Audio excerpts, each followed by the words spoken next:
Por que eu trouxe essa imagem aqui desse camelo e de um filhotinho? Eu vou contar uma historinha para vocês. Conta uma lenda que a mamãe camelo estava conversando com seu filhotinho de 1 ano e meio quando ele começou a fazer perguntas interessantes para a mamãe.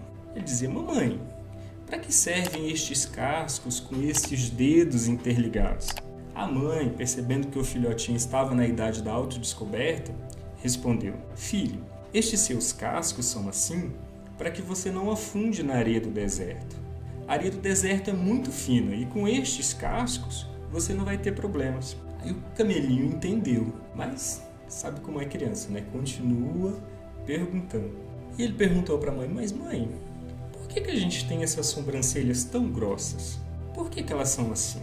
E a mãe disse pro camelinho: são assim para proteger das tempestades, da areia do deserto. Com elas, os seus olhos ficarão protegidos quando ocorrem os redemoinhos na ventania de areia lá no deserto. Aí o camelinho estava aprendendo bastante, né? Ele estava compreendendo mais como a natureza era tão sábia, como ela já tinha feito coisas para que ele pudesse sobreviver. E ele resolveu perguntar para a mãe sobre as suas corcundas. Essas 2 corcundas nas minhas costas, mãe, para que servem? Aí a mãe dele respondeu que o deserto é uma região muito inóspita, que tem pouca água, poucos alimentos, e que essa corcunda é uma reserva de energia que ele tem para usar quando ele for atravessar o deserto, por exemplo. Aí o camelinho continuou instigado e continuou querendo saber ainda mais. Cada resposta que a mãe dava, ele se encantava ainda mais com a natureza, de como era tão perfeita. Mas ele resolveu fazer uma pergunta crucial. Então, quer dizer que estes cascos, essas sobrancelhas e essas corcundas que eu tenho são para atravessar o deserto? Ela disse: sim, meu filho.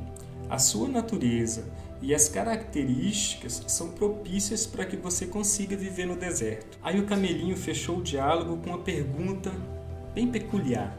Ele disse: se eu tenho uma natureza para viver no deserto, o que eu estou fazendo nessa jaula do jardim zoológico? Da mesma forma, vive o ser humano, aprisionado em uma condição para a qual ele não foi projetado pela sua natureza. O ser humano precisa se investigar, se autoconhecer e identificar as suas capacidades latentes. Ele precisa reivindicar o seu espaço de ação e direito ao seu propósito divino. Muitas vezes, né, a gente fica assim, a gente tem todo o potencial para que a gente possa ser uma pessoa melhor, só que a gente fica preso, a gente fica esperando alguma coisa que venha acontecer para nos libertar, para nos tirar desse lugar comum, e a vida acaba passando e a gente não chega a lugar nenhum.